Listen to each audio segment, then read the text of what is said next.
എല്ലാവർക്കും സ്നേഹത്തിൻ്റെയും സമാധാനത്തിൻ്റെയും സന്തോഷത്തിൻ്റെയും ഐശ്വര്യത്തിൻ്റെയും ഓണാശംസകൾ. ഈ വർഷത്തെ ഞങ്ങളുടെ ഓണാഘോഷം മയൂർ വിഹാറിലെ ഉത്തര ഗുരുവായൂരപ്പൻ അമ്പലത്തിലായിരുന്നു. ഡൽഹി NCRലെ എല്ലാ മലയാളികളും ഇന്ന് ഉത്തര ഗുരുവായൂരപ്പൻ അമ്പലത്തിൽ വന്ന പോലുള്ളൊരു പ്രതീതിയായിരുന്നു. അത്രത്തോളം തിരക്കായിരുന്നു, പ്രതീക്ഷിച്ചതിനേക്കാളും ഏറ്റവും കൂടുതൽ തിരക്ക് പ്രതീക്ഷിച്ചു പോയെങ്കിലും ഇത്രത്തോളം തിരക്ക് എന്തായാലും ഒരിക്കലും കണക്കാക്കിയിരുന്നില്ല. അതുകൊണ്ട് തന്നെ പ്രസാദമായി കിട്ടുന്ന ഓണസദ്യ ഞങ്ങൾ തൽക്കാലം വേണ്ടെന്ന് വെച്ചു. ആദ്യമായിട്ടാണ് ഓണത്തിന് ഉത്തര ഗുരുവായൂരപ്പൻ അമ്പലത്തിലേക്ക് ഞങ്ങൾ പോകുന്നത്.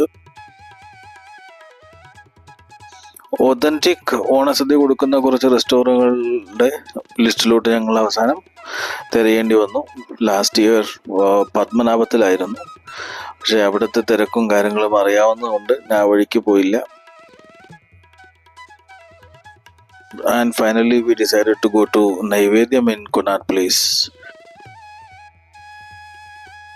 ഡൽഹി മലയാളി അസോസിയേഷന്റെ കഴിഞ്ഞ വർഷത്തെ പൂക്കള മത്സര വിജേതാക്കൾ മയൂർ വിഹാറിൽ നിന്നുള്ളവരാണെന്നാണ് എൻ്റെ ഓർമ്മ. അവരിട്ടത് തന്നെയാണെന്ന് തോന്നുന്നു ഈ പൂക്കളം. ഇത്രയും ഭംഗിയായ ഗംഭീരമായ ഒരു പൂക്കളം കണ്ടിട്ട് ഒരുപാട് നാളായി.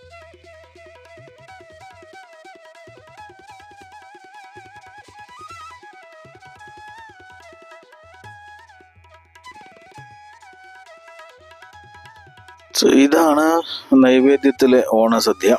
നിവൃത്തിയില്ല, അവസാനം ഓണസദ്യ അഡ്ജസ്റ്റ് ചെയ്ത് കഴിക്കേണ്ടി വന്ന ഒരു സ്ഥിതിയിലേക്കായി ഈ വർഷം.